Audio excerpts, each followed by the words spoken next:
Jane Eyre, an Autobiography. By Charlotte Brontë. Preface. A preface to the first edition of Jane Eyre being unnecessary, I gave none. This second edition demands a few words both of acknowledgement and miscellaneous remark. My thanks are due in 3/4. To the public, for the indulgent ear it has inclined to a plain tale with few pretensions. To the press, for the fair field its honest suffrage has opened to an obscure aspirant. To my publishers, for the aid their tact, their energy, their practical sense and frank liberality have afforded an unknown and unrecommended author. The press and the public are but vague personifications for me, and I must thank them in vague terms, but my publishers are definite, so are certain generous critics who have encouraged me as only large-hearted and high-minded men know how to encourage a struggling stranger. To them, i.e., to my publishers and the select reviewers, I say cordially, gentlemen, I thank you from my heart. Having thus acknowledged what I owe those who have aided and approved me, I turn to another class, a small one, so far as I know, but not, therefore, to be overlooked. I mean the timorous or carping few who doubt the tendency of such books as Jane Eyre, in whose eyes whatever is unusual is wrong, whose ears detect in each protest against bigotry, that parent of crime and insult to piety, that regent of God on earth. I would suggest to such doubters certain obvious distinctions. I would remind them of certain simple truths. Conventionality is not morality. Self-righteousness is not religion. To attack the first is not to assail the last. To pluck the mask from the face of the Pharisee is not to lift an impious hand to the crown of thorns. These things and deeds are diametrically opposed. They are as distinct as is vice from virtue. Men too often confound them. They should not be confounded. Appearance should not be mistaken for truth. Narrow human doctrines, that only tend to elate and magnify a few, should not be substituted for the world-redeeming creed of Christ. There is, I repeat it, a difference, and it is a good, and not a bad action to mark broadly and clearly the line of separation between them.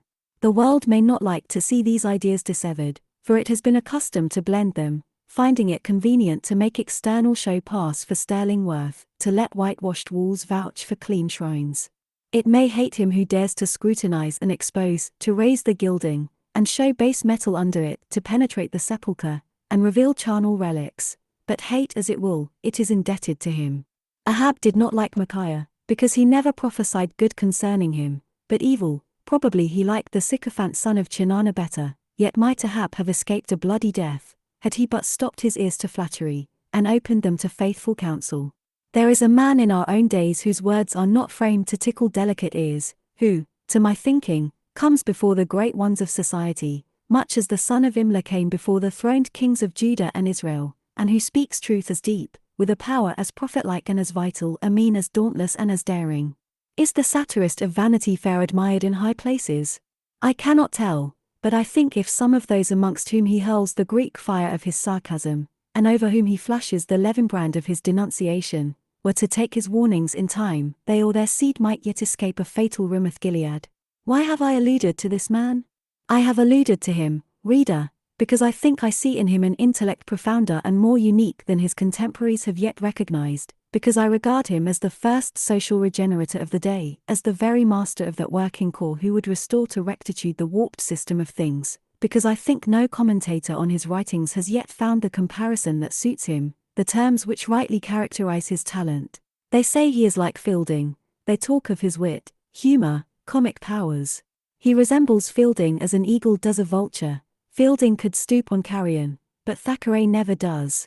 His wit is bright, his humor attractive, but both bear the same relation to his serious genius that the mere lambent sheet lightning playing under the edge of the summer cloud does to the electric death spark hid in its womb. Finally, I have alluded to Mr. Thackeray, because to him, if he will accept the tribute of a total stranger, I have dedicated this second edition of Jane Eyre.